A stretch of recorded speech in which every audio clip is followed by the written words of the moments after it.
j'espère que vous allez bien. Nous allons parler aujourd'hui des fonctions callback optionnelles. D'abord, premièrement, qu'est-ce qu'une fonction callback? En fait, de façon simple, une fonction callback, c'est une fonction qui est passée en paramètre à une autre fonction.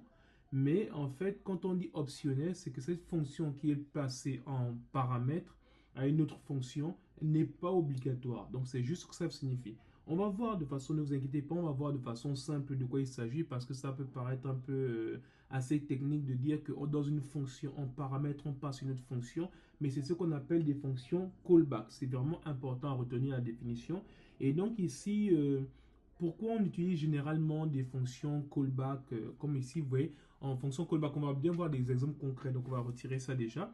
Et donc ici, quand on parle de, on va dire, de fonction callback optionnelle, ça permet plusieurs choses. La première chose que ça permet, c'est la flexibilité.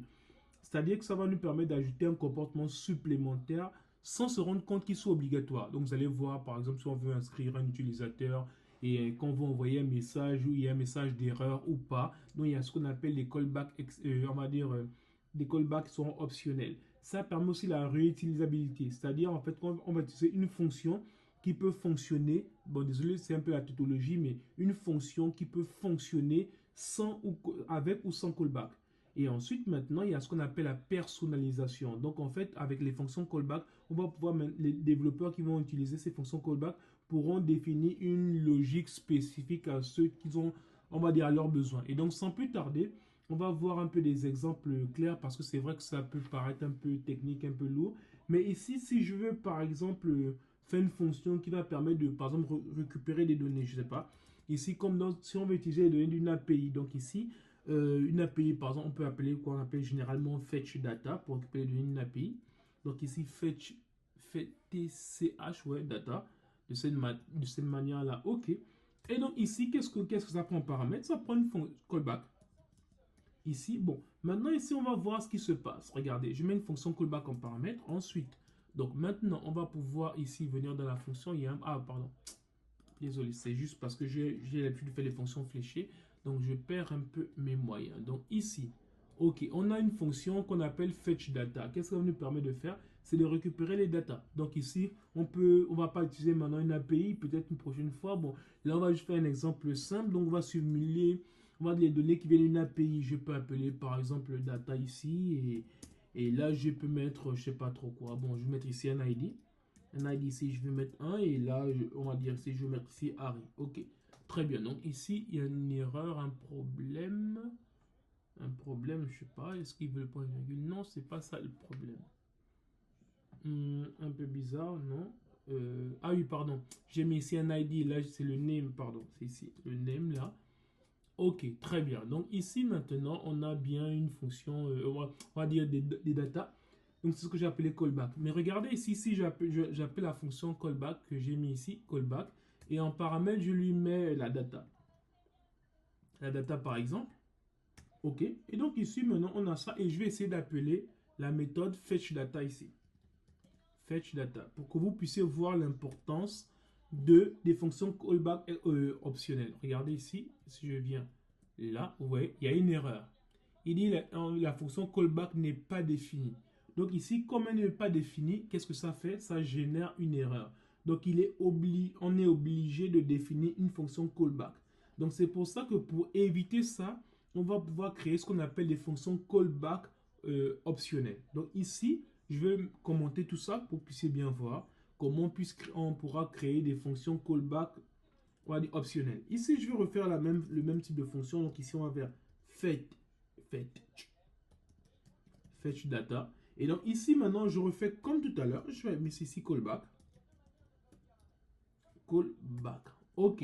Donc ici, maintenant, on a mis une fonction, on va dire, qui prend un paramètre, une fonction aussi. Et donc ici, je vais remettre comme tout à l'heure. Je vais mettre ici d'abord, je peux me récupérer la ligne. Donc ici.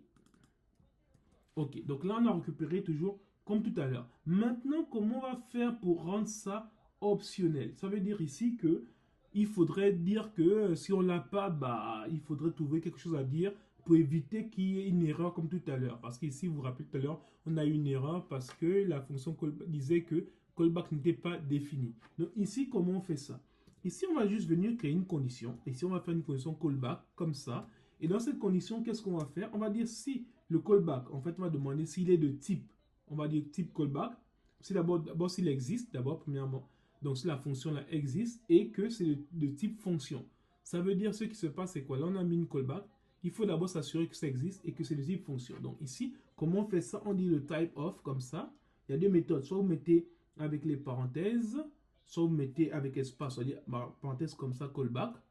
On va mettre ici. Ou bien vous pouvez directement mettre comme ça, callback aussi pareil. Les deux sont égaux. Ici, maintenant, on met égal, égal. Et là, on va mettre ici un function.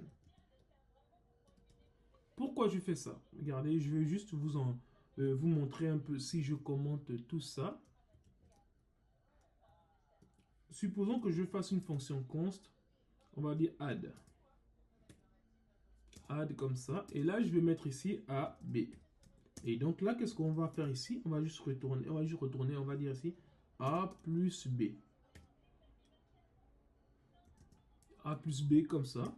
Et donc ici, je veux juste mettre ici un console.log de quoi? De type of de, on va dire add.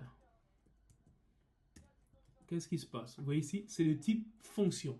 Donc une fois qu'on crée une fonction ici, le type est bien fonction. Donc ça, c'était juste pour vous montrer que c'est le type fonction quand je crée une fonction. Et donc là, maintenant, on va venir décommenter ce qu'on a fait précédemment. Et donc là, maintenant, on va dire, on vérifie que si callback, ça existe et que c'est de type fonction, qu'est-ce qu'on fait maintenant dans notre cas? Bah, si ça existe et que c'est de type fonction, bah, qu'est-ce qu'on fait? On l'appelle. On va appeler callback ici. Et ensuite, maintenant, il va prendre la data. Maintenant, si ça n'existe pas, on peut juste envoyer un message d'erreur. Ou un message, peu importe, un CLG. On peut dire peut-être, on va dire, aucune fonction callback n'est fournie. On va dire, n'est fournie par défaut. Ou bien peu importe. Bon, ouais, défaut, ok. Et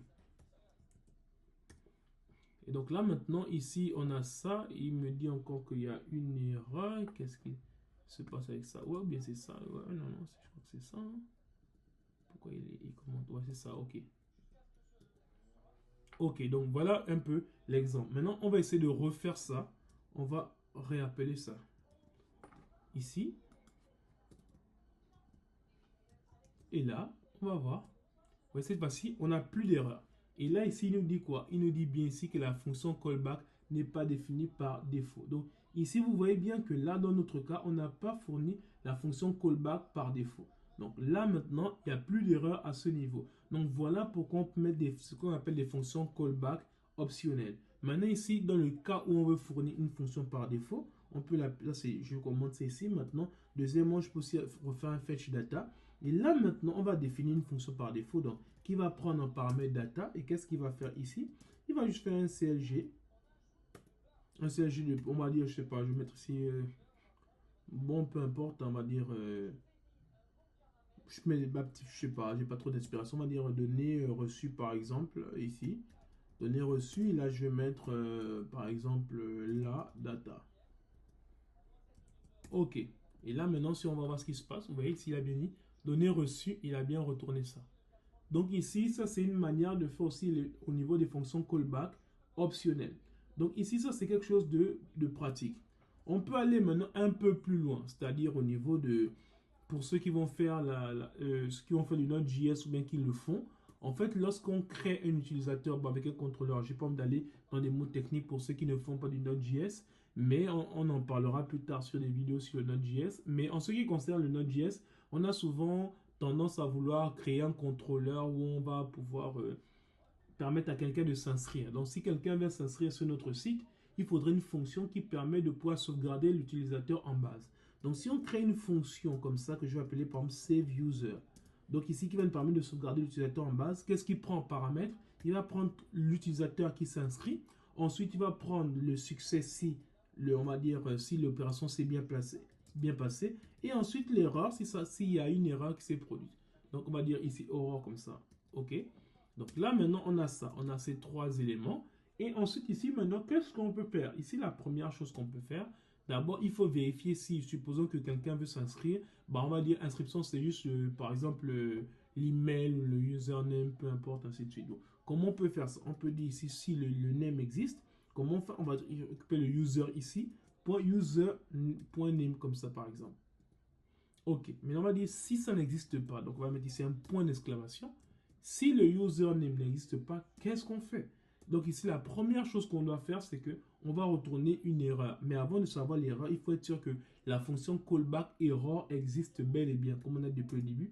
Donc il faut rendre ça optionnel. Donc on va d'abord s'assurer d'abord que la fonction on error, d'abord elle existe. Ensuite, qu'elle est de type, comme ça en fait la fonction on error est de type function. Donc, si on voit que s'il y a une fonction qui, si elle existe et que c'est de type fonction, donc qu'est-ce qu'on fait dans ce cas? Bah, si elle existe et dans ce cas, qu'est-ce qu'on va faire? On va juste faire une fonction qui va juste permettre de pouvoir récupérer erreur. Par exemple, ici, erreur, là, on va dire deux points. Par exemple, le nom est obligatoire ou un truc comme ça, ou peu importe.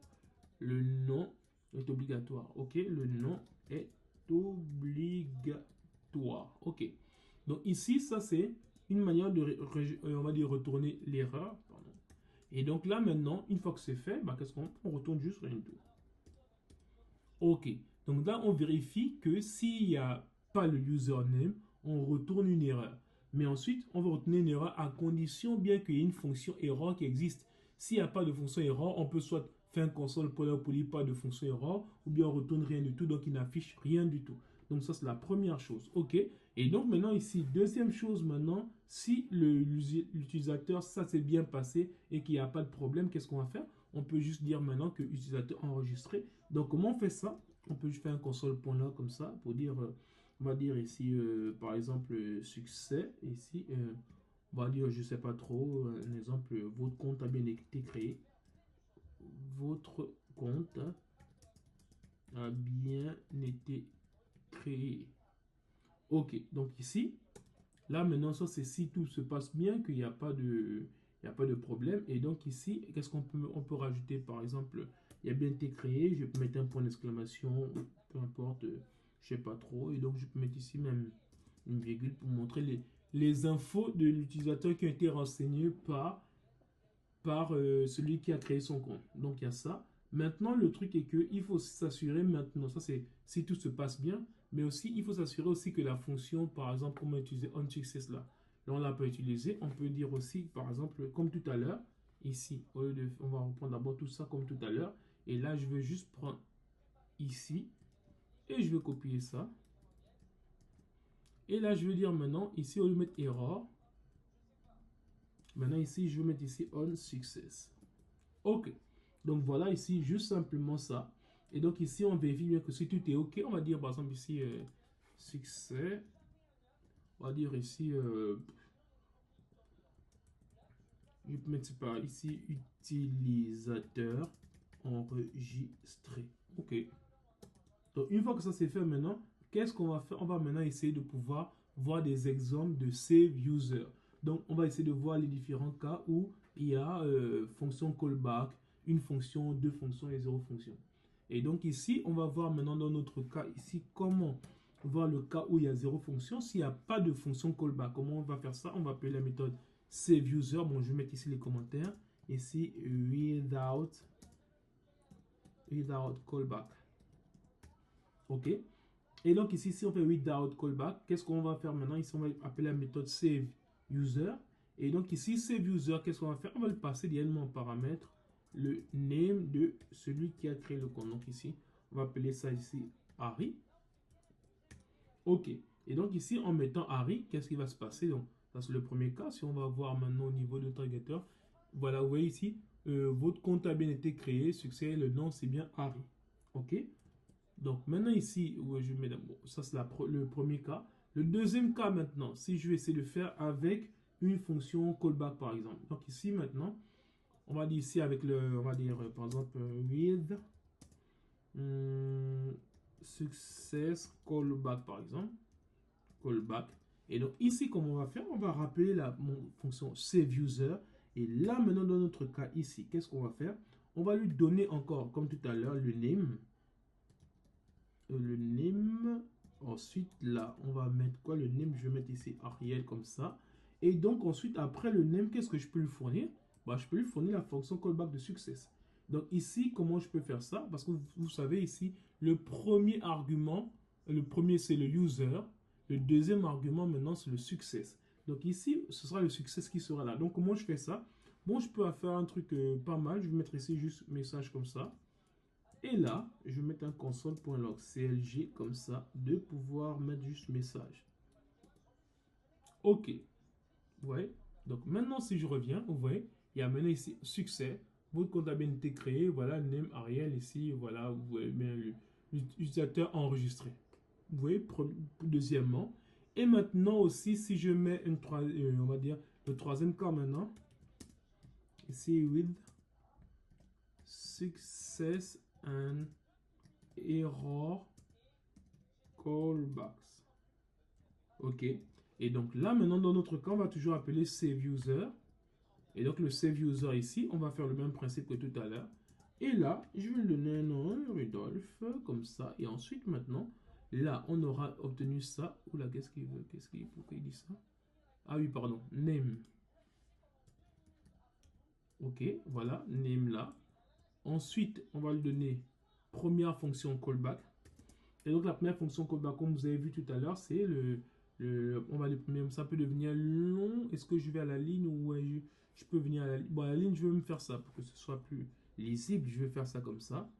Et donc là, maintenant, je vais mettre OK. Là, je vais mettre point virgule. Ensuite, je remonte là. Et là, je vais mettre ici comme ça. Ici, je vais mettre ici message. Et donc là, on va faire toujours un CLG. Un CLG comme ça, on va dire ici message.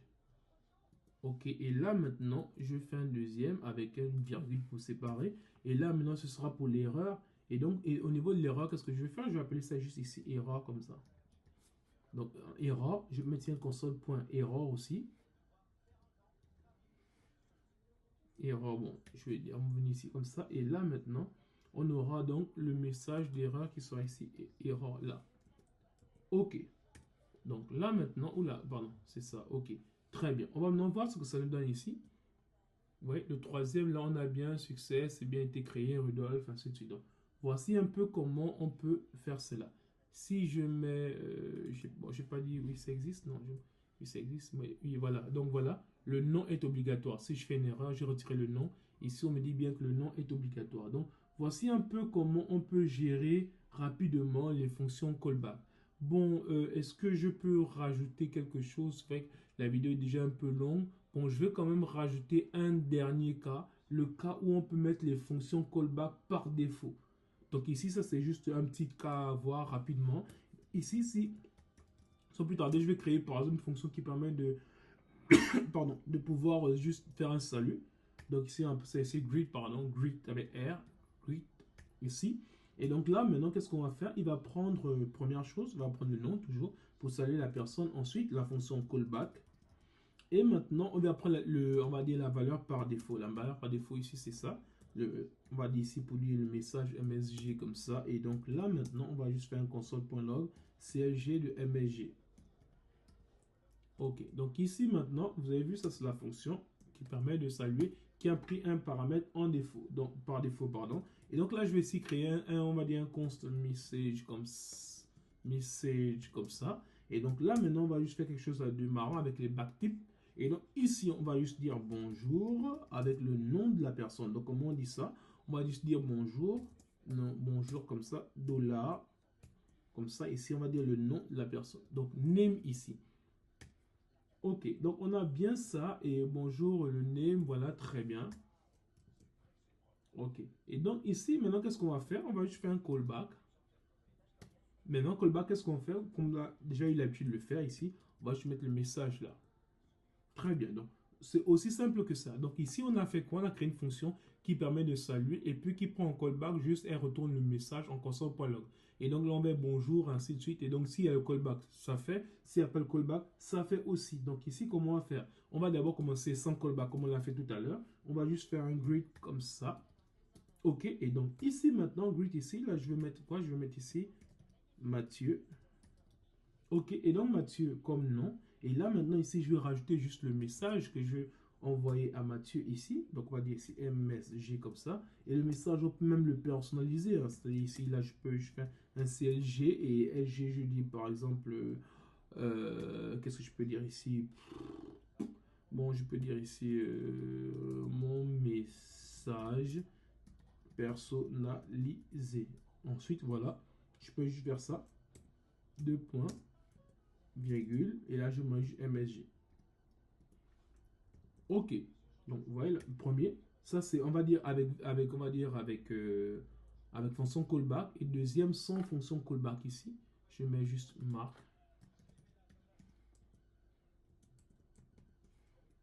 OK. On va voir ce que ça nous donne les deux. Donc, sans plus tarder, on va voir. Ouais, OK. L'autre l'a juste dit bonjour Marc. Et l'autre a bien dit mon message personnalisé bonjour Mathieu. Donc, vous voyez en fait comment on peut utiliser avec les fonctions callback, avec paramètres par défaut. Mais c'est important de savoir que les fonctions callback optionnelles sont très importantes lors du développement d'applications, de logiciels et plein d'autres. Donc, voici ce qu'on peut dire rapidement sur les fonctions callback optionnelles. Je vous donne rendez-vous à la vidéo prochaine. Merci.